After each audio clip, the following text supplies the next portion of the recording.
अरे अच्छी, आप देख क्या रहे? स्वागत नहीं करेंगे इनका?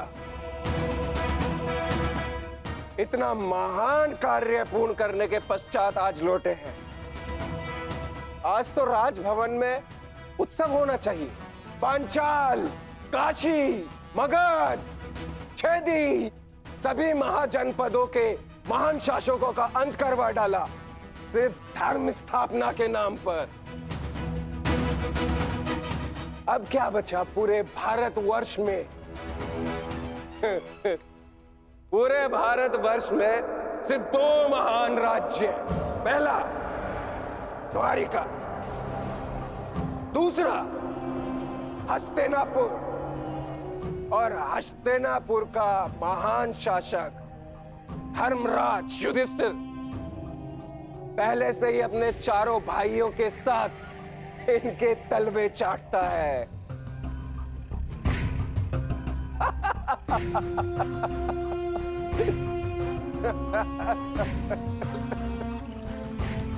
बधाई हो, बधाई हो वासुदेव, बधाई हो।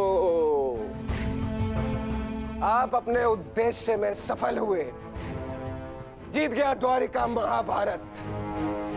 परंतु आपने भी मूल्य कुछ कम नहीं चुकाया।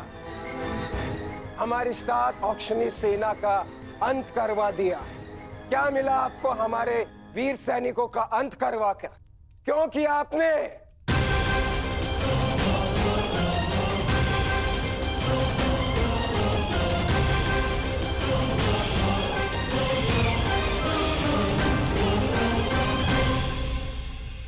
उन सैनिकों ने केवल अपने कर्तव्य का पालन किया था सांब। युद्ध लड़ा, अनेकों को मारा और स्वयं वीर गति को प्राप्त हो गए।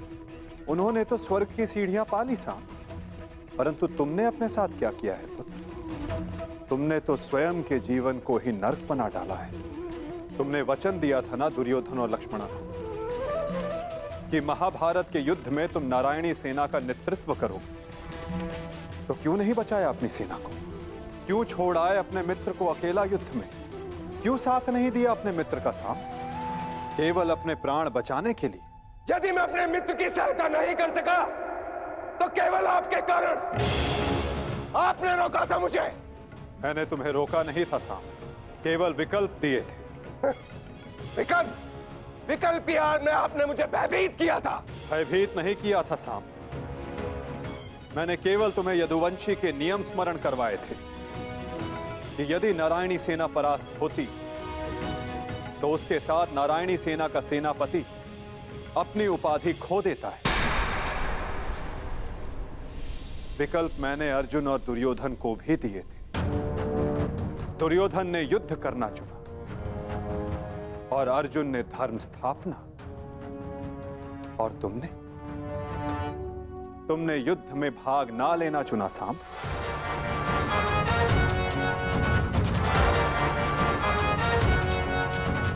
कदाचित यदि तुमने अपने मित्र वीर ऋषसेन को उस युद्ध में प्रदर्शन करते देखा होता तब तुम्हें ज्ञात होता कि वीरता की वास्तविक परिभाषा क्या होती है सांब। यदि तुमने अपने प्राण उस युद्ध में गवा दिए होते तो आज मेरा सर गर्व से ऊंचा होता। किंतु नहीं, तुम तो मदिरा के मद में स्वयं के जीवन को धीरे धीरे करके मार रहे हो। लज्जा आती है तुम पर सांब, लज्जा आती है।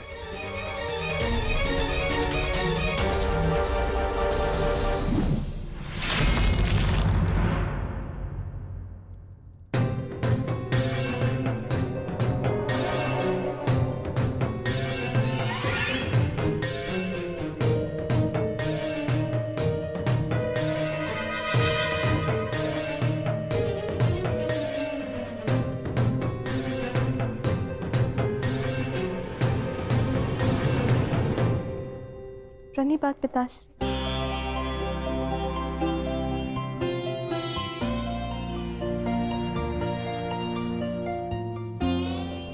पिताश्री में क्षमा। लक्ष्मणा, इतनी लंबी यात्रा से आया हूं पुत्री, भोजन नहीं कराओगी? जी पिताश्री।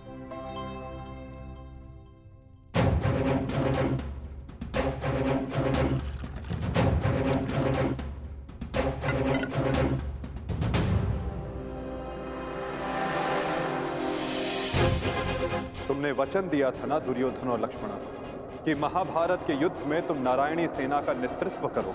क्यों छोड़ आए अपने मित्र को अकेला युद्ध में? क्यों साथ नहीं दिया अपने मित्र का साथ? केवल अपने प्राण बचाने के लिए? यदि तुमने अपने प्राण उस युद्ध में गवा दिए होते तो आज मेरा सर गर्व से ऊंचा होता। लज्जा आती है तुम पर साम, लज्जा आती है। अपने क्रोध को शांत करो साम। कैसे करूं मैं खुद को शांत? पिता होकर सदैव मेरा मस्तक दूसरों के सामने झुकाता है, और आज भी तो यही किया उन्होंने। लाओ मुझे दो मित्र।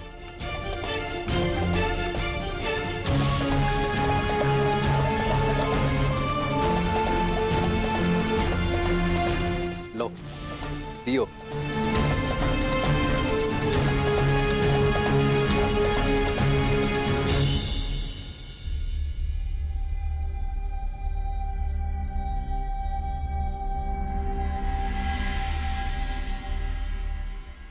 भोजन आराम कीजिए पिताश्री।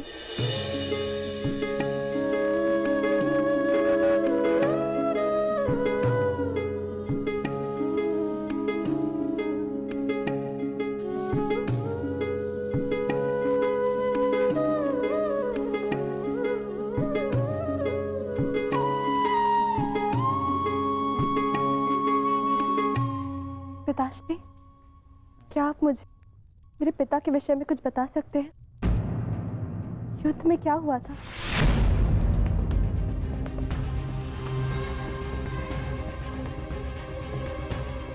निसंदेह तुम्हारे पिता एक वीर और कुशल योद्धा थे पुत्र, और उन्होंने युद्ध में अलौकिक साहस दिखाया। निश्चित रूप से तुम्हारे पिता से बड़ा गदाधारी इस संसार में और कोई नहीं था पुत्री।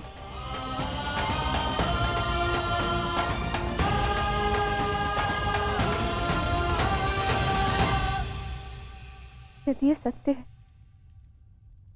तो उन्हें ये संसार छोड़ के क्यों जाना पड़ा पिताश्री? हमारे कर्म और हमारे चयन हमारी नियति निर्धारित करते हैं। कुछ भावों में और कुछ वस्तुओं में अधर्म का वास होता है।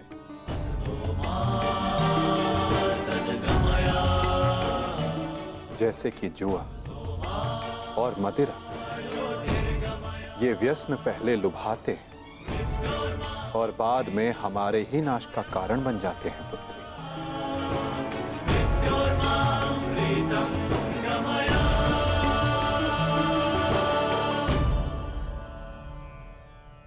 लो मित्र पियो।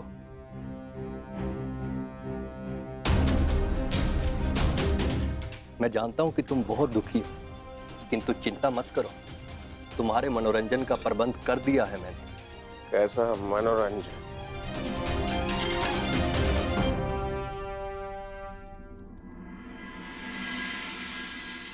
लक्ष्मणा, सदैव स्मरण रखना पुत्री, जब जब मनुष्य पर मद और जुए का प्रभाव बढ़ेगा तब तब वो अपने पग अपने पतन की ओर बढ़ाएगा। संभल कर मित्र, आज का विनोद तुम्हारे मन की सारी कड़वाहट बाहर कर ले जाएगा। एक मद्दांध व्यक्ति सबसे पहले अपने बड़ों का आदर करना भूलता है, उनका अपमान करता है, उनका उपहास बनाता है, और उसके पश्चात वहीं से उसका अंत प्रारंभ हो जाता है।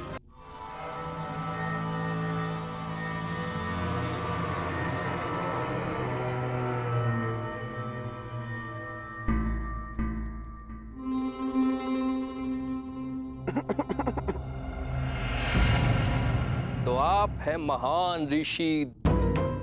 सुना है महात्मा कि आप भविष्य बता सकते हैं। बड़ी प्रशंसा सुनी है आपकी। क्या जानना चाहते हो? यदि ये सत्य है तो बताइए कि इस रमणी को आगे चलकर क्या होगा, पुत्र या पुत्री?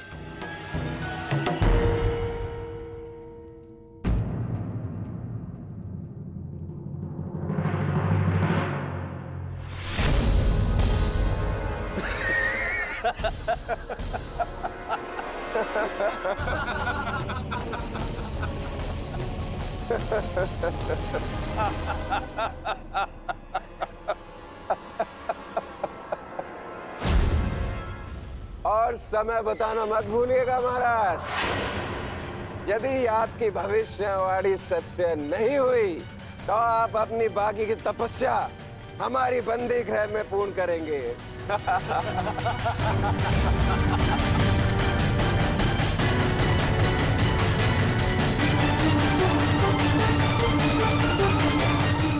कौन क्यों है महाराज? बताइए, मेरी कोख से क्या जन्म लेगा? मदिरा के मद ने तुम्हारे भीतर के मानव को सुला दिया है मूर्ख। अब तुम केवल उस मूसल की भांति हो जिसमें कोई भावना नहीं होती। वो किसी भी वस्तु पर पड़ता है तो उसे कुचल देता है। ये लीजिए पिताश्री, ये हलवा मैंने विशेष रूप से आपके लिए बनाया है।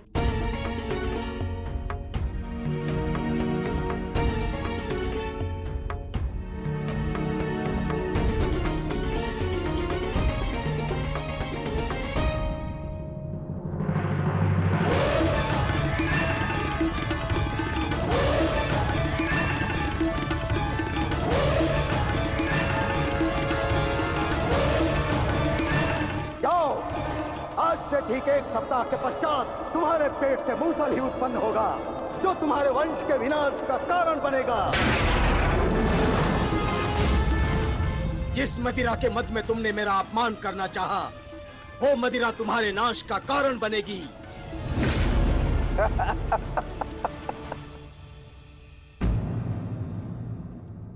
क्या हुआ पिताश्री? आप रुक क्यों गए? क्योंकि जिसे रुकना चाहिए था वो नहीं। बंदी गृह के दर्शन करने की उत्सुकता कुछ अधिक है, इसलिए तुमने हमारा अपमान करने का दुस्साहस किया। पहले वासुदेव और अभी तुम। मैं तुम्हें जीवित नहीं छोड़ूंगा।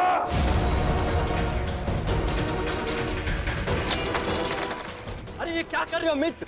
शांत हो जाओ और इनसे क्षमा मांगो ताकि अपना श्राप वापस ले ले। ये क्या कह रहे हो तुम? इस पाखंडी से क्षमा मांगू?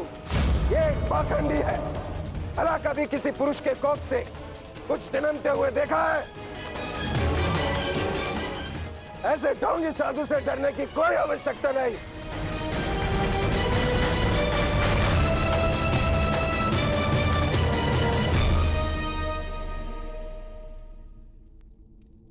जो अब तक नहीं हुआ शाम, वो अब होगा। साधुओं का श्राप व्यर्थ नहीं जाता।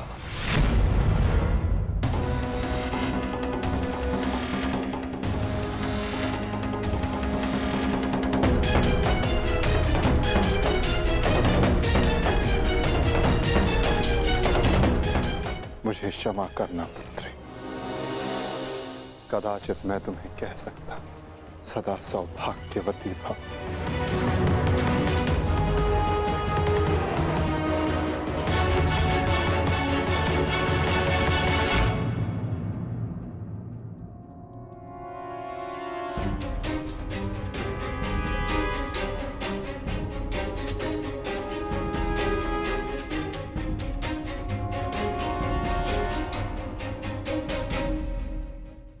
एक साधु का उपहास उड़ाना और उन पर प्रहार करने का प्रयास करना क्षमा के योग्य नहीं है सांब।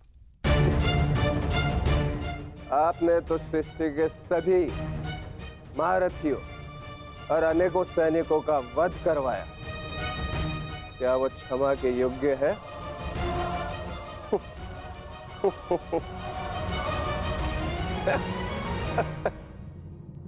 प्रतिवर्मा, तुम्हारी उपस्थिति में ये सब हुआ और तुमने साम को रोकने का प्रयास नहीं किया।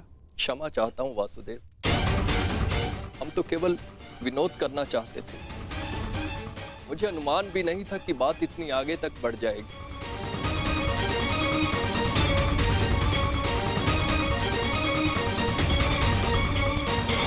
कितना समय? 7 दिन।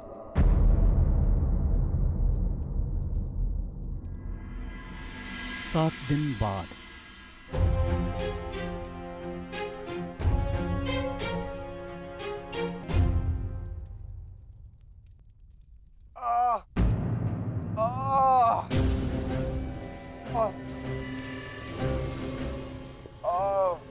सहायता करो मित्र, मेरी सहायता करो। अत्यधिक पीड़ा हो रही है। कैसी पीड़ा हो रही है तुम्हें? लगता है उस साधु का श्राप मुझे लग गया है।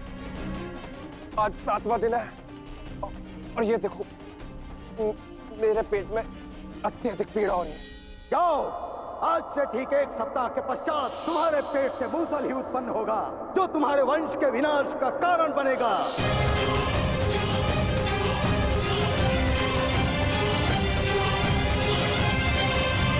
7 दिन बाद लगता है उस साधु का श्राप मुझे लग गया है। आज 7वां दिन है और ये देखो, मेरे पेट में अत्यधिक पीड़ा हो रही है। जाओ, आज से ठीक 1 सप्ताह के पश्चात तुम्हारे पेट से मूसल ही उत्पन्न होगा, जो तुम्हारे वंश के विनाश का कारण बनेगा। इस पीड़ा से मुझे मुक्त करो मित्र, मुक्त करो।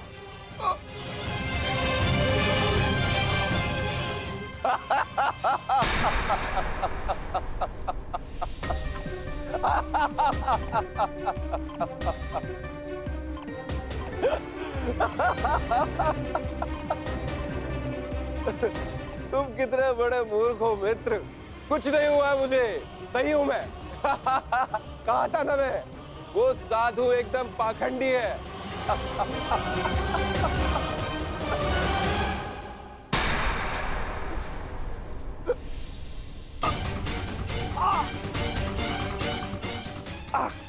काम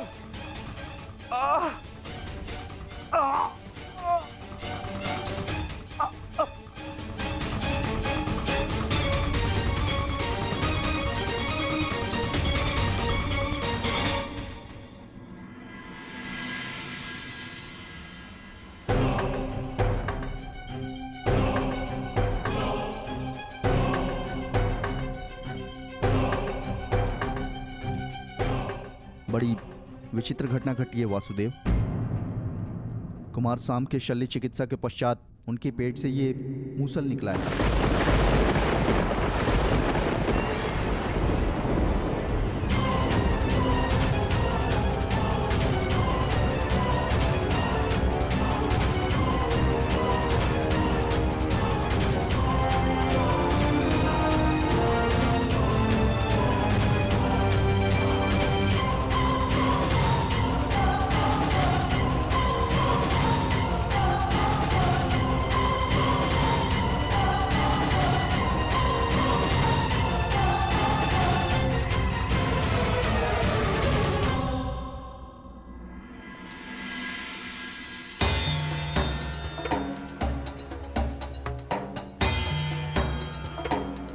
कुमार अब स्वस्थ हैं बलभद्र।